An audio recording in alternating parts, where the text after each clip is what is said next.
But in today's video, I'm going to show you how to use Illustrator and mostly Gradient to replicate the airbrush style when we're painting glass. So let's go.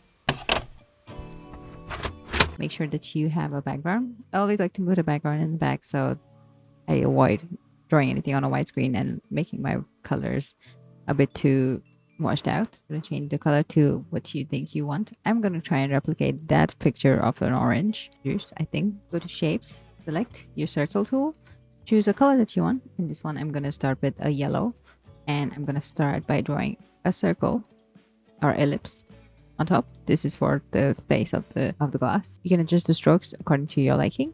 Keep it at 0.4. Next, start off by drawing a straight line. Then go diagonally because there's a curvature in the glass. Get to the center, attach the first point to the last point through a straight line again.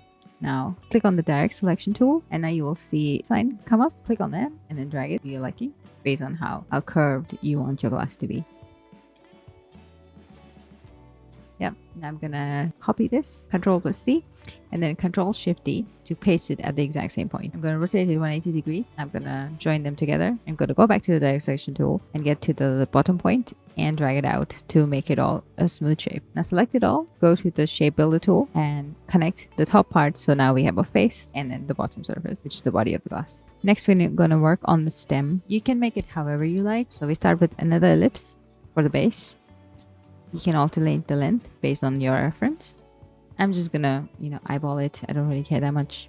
It doesn't need to be 100% accurate. This is just inspiration. But I'm gonna try to keep it as close to the reference as possible. I create a duplicate by pressing Alt and make sure you keep pressing Alt and create a duplicate. And I'm gonna move the top part to align with the previous ellipse to create some depth. Now using the Shape Builder tool, I separate those two shapes out. Next, we use the stem. Start with your pen tool. Find a point in the glass. Doesn't need to be on it. Diagonal. Drag your pen tool out. Find the point in the middle of the glass and then connect the first point to the last point. Now this is only just the first half of it. We're going to duplicate it on the other side so we have a proper full shape. Join the two. Join the both the shapes together. Now direct select it and find the sharp points, the angles for the sharp points, and smooth it out. Really depends on what kind of shape. If you want to keep it a bit more stylized, you can keep the sharp shapes, but I don't really want to do that. I want to have some softness in the base. Now again, use the Shape Builder tool and remove any undesired surfaces from the glass. And we'll select the stem and then the body of the glass. I'm going to combine it together with the extra bits from the stem, and now it's completely gone. The next thing I'm going to do, and what I'm going to do just to make my life simpler, is I'm going to take the body of the glass to get the path tool. Go to Object, Path, and Offset Path. I would offset it to about -7 pixels, and that's it. I will delete the outside bit and then move it back in position. If you're drawing from at the center of the artboard, you can just use the Align tool and put it at the center. What I like to do sometimes is use the direct selection tool, use the points from the top, and just move it down a bit. It doesn't really affect the shape too much. Switch the stroke to the fill, and now we have some orange juice. So now that the juice is already in the glass, I'm going to fill up the glass with the same color that we have used, which is in this case the yellow. And right click on the gradient tool, find the mesh tools. But what you would do is when you have the fill selected, select different points around to make a nicely uniform mesh on your fill. And you want to have enough space to move around the colors. Now that you have a mesh, what I'm going to do, go on the direct selection tool, right click on it, and go with the lasso tool. Okay, all the vertices one by one. I can just in a single swoop, just like that. And I'm going to decrease the opacity to 0. Again, adding some edges.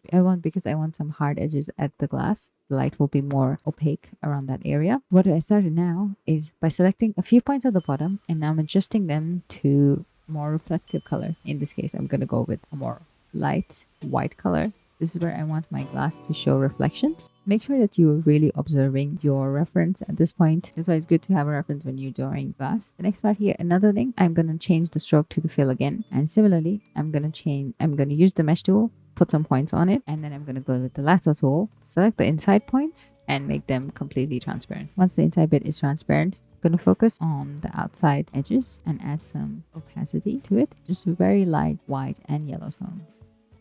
Just very subtle. You can change it all later on. I just added another line in between just for some crispy edges. Reduce the opacity of that line completely. Similarly, I'm going to do it on both the sides.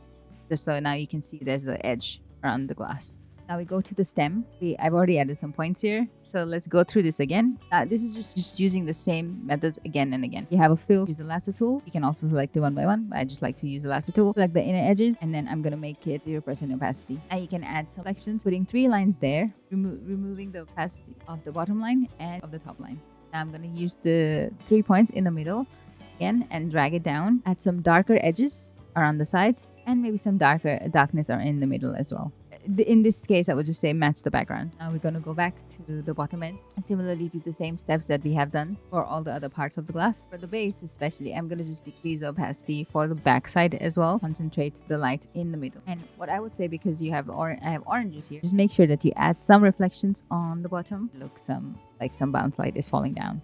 Next thing is we're going to come back to the juice, and now we're going to start to add some colors to it. I think this is the glass actually. I'm gonna add some dark edges on the side. Because it's orange, I'm gonna go darker oranges and then mix some reds in it. Put some yellows in places where the light is hitting. Now we're gonna do the reflection on the top of the glass. That's where the light source is coming from. We're gonna make that 100% opacity and then add some more lines to make it look as realistic as possible. I want a lot of light to hit at the edge. I'm gonna increase the opacity a little bit and then move the points around. I'm gonna add the top part of the juice, change the color to a bit darker tone.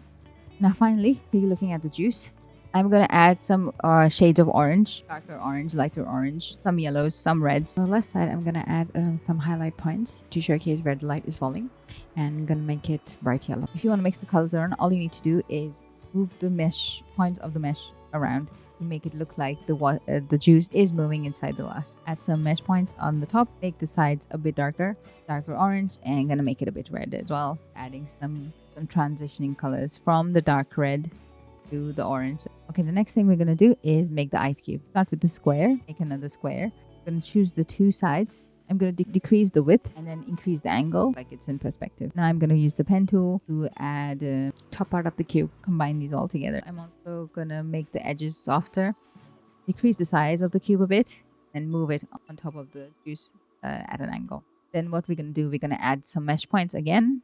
Think about it in this way: ice will be very similar to glass, so we won't have that many edges at all. Completely going to remove any of the edges at the bottom, then move the bottom edges around to make the edges a bit more sharper, just to give the illusion that it's mixing in with the juice or melting in with the juice. I would recommend going for points inside, so not at the edges, and then just make it completely transparent, just similar to the glass. In this one, I would leave some softer edges. You can also have like a very opaque ice. Really depends on the kind of water that you're using. I'm going to use the perspective warp tool and just warp the ice a bit back, and not too much.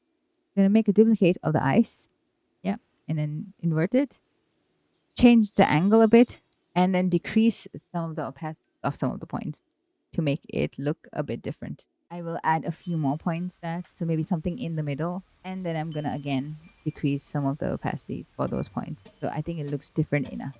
And gonna just adjust the shape and size of the design again. I'm just gonna increase the size of the whole structure and just darken up some of the points in the juice. You don't have to be completely accurate. The only accuracy you might need is where the light is falling, but then you can play around with the shape.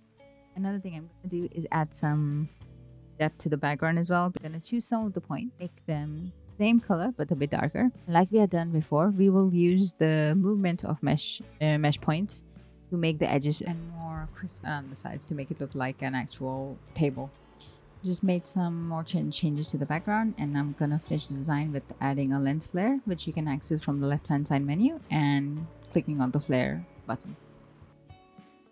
Just making quick changes to it, distorting it using the perspective tool from the menu as well, and removing any of the rays that are coming out, the lines. Just want to keep the middle part next to the glass. That's it.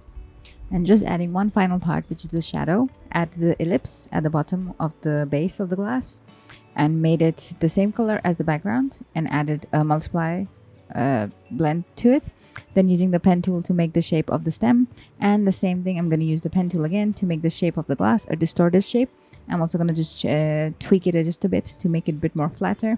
And you don't have to worry too much about the shape because I'm going to blur it anyway. You can do Gaussian blur, but the radial blur also gives a very nice effect. And that's it.